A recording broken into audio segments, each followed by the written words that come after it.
That's not like who we wanted. You know, I asked for Ramos and Chuck and all these other guys. You know, and Lima was the only one that was available that took it.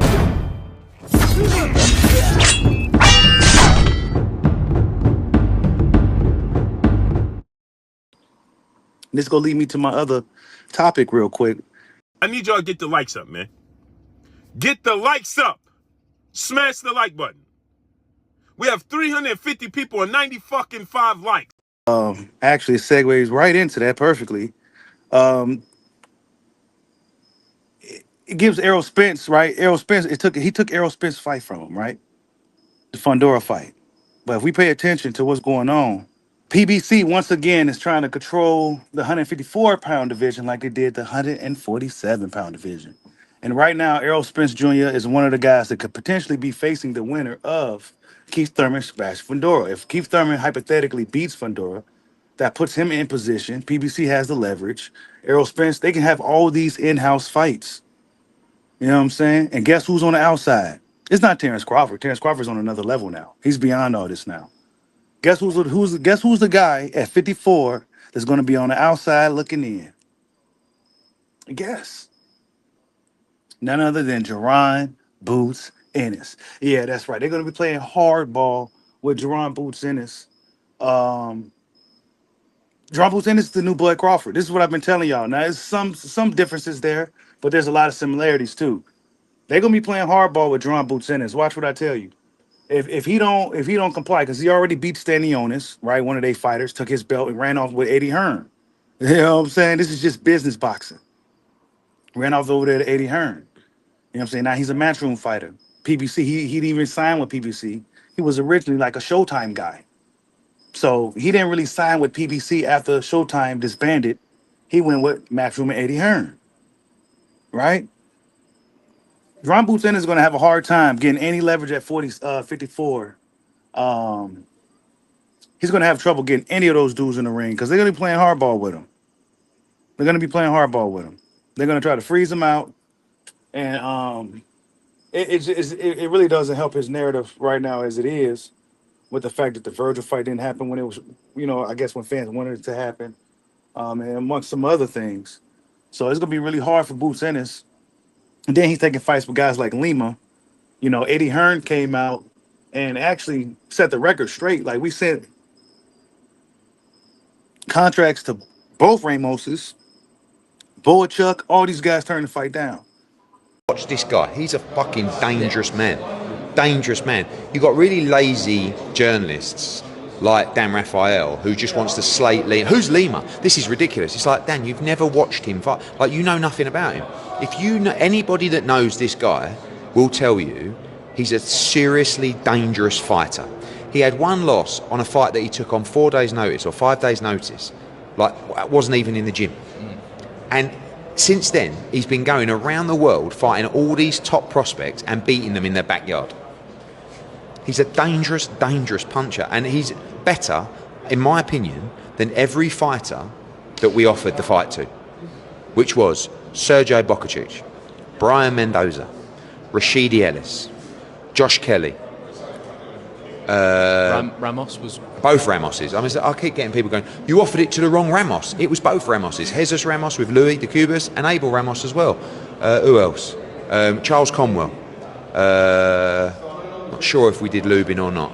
But like he beat, in my opinion, Lubin beats nearly all of them. Sorry, not Lubin. Lima beats nearly all of them. But because you haven't heard of him, you don't think it's a good fight. But a lot of those names that I mentioned, they just come to lose. I'm telling you now, Lima is the hungriest motherfucker you will meet. He is coming to win. And he's top 10 with 3 governing bodies. He's the IBO world champion. He's 10 on box rec or whatever it is. And it's a final eliminator for the WBA world title. But it's just the same old, same old. Never heard of him, so it's shit. Watch this fight. It'll be a thriller. And it ain't easy. We want Boots to look sensational. We want Virgil Ortiz to look sensational. And then we want to make what may be one of the best fights in American boxing between those two. We're ready. There's a lot of reports. We have signed for the fight. Doesn't mean Virgil Ortiz is signed, and I've never suggested he signed. We've talked about the terms, which are very straightforward with Golden Boy, and we've signed. So now it's over to Virgil Ortiz. Make the fight, come through in October. Let's make one of the biggest fights in American boxing. You know what I'm saying? This is what Eddie Hearn had to say. So right now, Jaron Boots Ennis is going to be playing a political battle. PBC has some leverage at 54. They're going to flex on it, as you can see on the screen here. Let me move this out the way. As you can see on the screen, they got a lot. They got a lot of the main guys, some of the key guys at 54. They even got, you know what I'm saying? They even got Baccaram over there, bro. They got everybody. They got all the leverage. Keith Thurman knows what he got to do, bro. I have faith in Keith Thurman, dog.